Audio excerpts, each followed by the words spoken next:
Hello friends. तो आज की इस नई वीडियो में स्वागत है आप सभी का। दोस्तों, आज की इस वीडियो में हम आपको बताएंगे कक्षा 11वीं का जो आपका त्रैमासिक परीक्षा का कल फिजिक्स का भौतिक शास्त्र का पेपर हुआ है सन 2022-23 का। तो दोस्तों, आज की इस वीडियो में इस पेपर का फुल सॉल्यूशन आपको मिलने वाला है। तो दोस्तों, वीडियो में लास्ट तक जरूर बने रहें और यदि आपने अभी तक हमारे चैनल को सब्सक्राइब नहीं किया तो चैनल को सब्सक्राइब करें और बेल आइकन को भी जरूर प्रेस करें। तो दोस्तों, ये आपका कक्षा 11वीं का जो फिजिक्स का पेपर था, तो जैसा कि ये 70 नंबर का पूरा पेपर आया था, तो एक एक करके मैं सभी क्वेश्चंस के आंसर आपको बताऊंगा। तो दोस्तों, वीडियो में लास्ट तक जरूर बने रहें। तो चलिए दोस्तों, यहाँ पर आप सबसे पहला क्वेश्चन देख लीजिए। सही विकल्प आपका पूछा गया था। सही विकल्प में आपका पहला क्वेश्चन है कि वेग समय ग्राफ का क्षेत्रफल प्रदर्शित करता है। तो यहाँ पर दोस्तों इसका पहले का आंसर हो जाएगा डी, विस्थापन प्रदर्शित करता है। उसके बाद अब देख लीजिए, यहाँ पर आपका जो दूसरा है, वेग समय ग्राफ समय अक्ष के समांतर कब होगा। तो इसका जो आंसर हो जाएगा वो हो जाएगा आपका ताक्षणिक गति में। फिर आगे चलकर देख लीजिए, आपका जो तीसरा क्वेश्चन है, तीसरे क्वेश्चन में आपका पूछा गया है कि वृत्ताकार गति में वेग और त्वरण के मध्य कोण होता है। तो यहाँ पर इसका आंसर हो जाएगा ए, 90 डिग्री। अब देख लीजिए, यहाँ पर अगला क्वेश्चन है चौथा, निम्नलिखित में से किन प्रक्षेप कोण के जोड़ों के लिए क्षैतिज परास समान होगा। तो यहाँ पर आपका जो चौथे का राइट आंसर हो जाएगा वो हो जाएगा आपका बी, 60 डिग्री और 30 डिग्री। अब यहाँ पर देख लीजिए, यहाँ पर आपका जो है पांचवा क्वेश्चन, पांचवें क्वेश्चन में आप देख लीजिए, यहाँ पर आपका पूछा गया वेग परिवर्तन की दर बराबर होती है। तो यहाँ पर वेग परिवर्तन की जो आपकी दर बराबर होती है वो त्वरण के बराबर होती है। अब देख लीजिए अगला क्वेश्चन, यहाँ पर है अगला क्वेश्चन आपका कि नाव से किसी सवार के किनारे पर कूदते समय प्रतिक्रिया बल लगता है। तो यहाँ पर इसका जो राइट आंसर हो जाएगा छठवें का हो जाएगा बी, नाव पर लगता है। अब देख लीजिए, यहाँ पर जो है सातवां क्वेश्चन कि समतल सड़क पर किसी कार की गति के को एक समान बनाए रखने के लिए। तो यहाँ पर इसका जो राइट आंसर हो जाएगा सातवें का हो जाएगा आपका बी, कार पर नेट बल शून्य होना चाहिए। उसके बाद अब देख लीजिए, यहाँ पर आपका प्रश्न क्रमांक 2 है, पूछा गया है रिक्त स्थानों की पूर्ति करना है। यहाँ पर आपको 7 नंबर के क्वेश्चन आए थे एक एक। तो पहला जैसा दिया गया है, नियत वेग से गतिशील वस्तु का शून्य होता है। तो यहाँ पर क्या हो जाएगा आपका परिणामी बल शून्य होता है। यहाँ पर आपका हो जाएगा परिणामी और ये हो जाएगा आपका बल। तो ये यहाँ पर आपको लिख देना था, परिणामी बल शून्य होता है। अब देख लीजिए अगला क्वेश्चन है आपका, वे राशियाँ जिनमें परिमाण तथा दिशा दोनों ही होती हैं वे राशियाँ क्या कहलाती हैं, सदिश राशियाँ कहलाती हैं। तीसरा हो जाएगा अधिकतम क्षैतिज परास प्राप्त करने के लिए प्रक्षेप कोण होना चाहिए।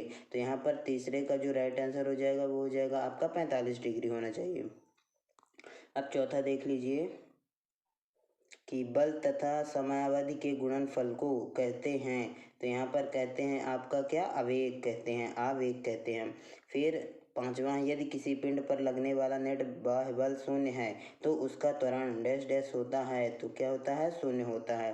फिर छठवां है, रॉकेट नोदन डैश डैश पर आधारित है तो संवेग संरक्षण पर आधारित है।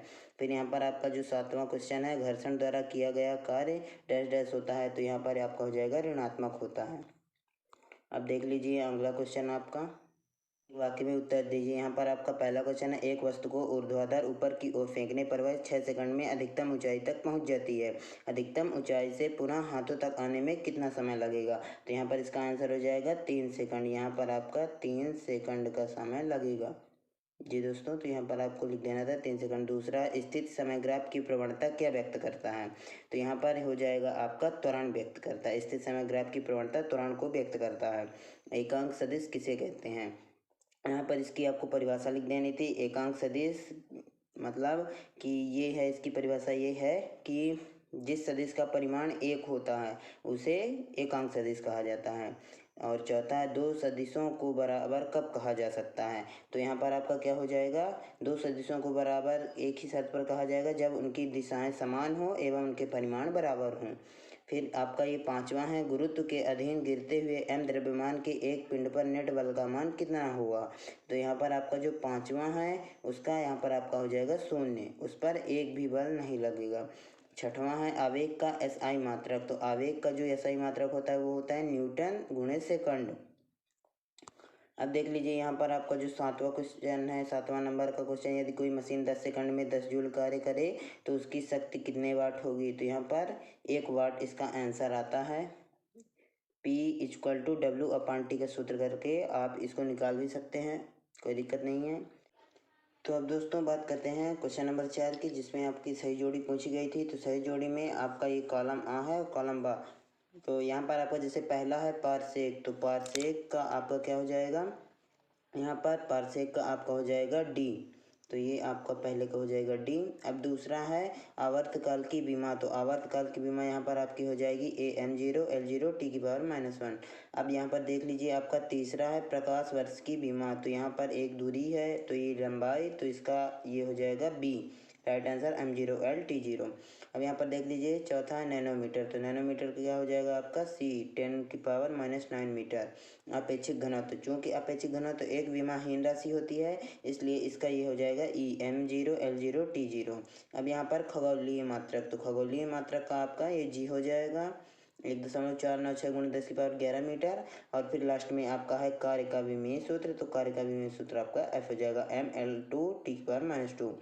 तो यहाँ पर अब देख लीजिए आपका जो ये पूरा पेपर था। तो दोस्तों आशा करता हूँ ये क्वेश्चंस काफ़ी सरल थे, तो आपसे बन ही गए होंगे, आपका भी अच्छा पेपर आया था। तो अब दोस्तों इसीलिए मैंने सोचा कि आपके जितने भी ऑब्जेक्टिव हैं वो सब आपके क्लियर कर दूं। तो दोस्तों वीडियो यदि अच्छी लगी हो तो इसे लाइक शेयर कमेंट करना ना भूलें, और ऐसी वीडियोस पाने के लिए हमारे चैनल को सब्सक्राइब करें। धन्यवाद।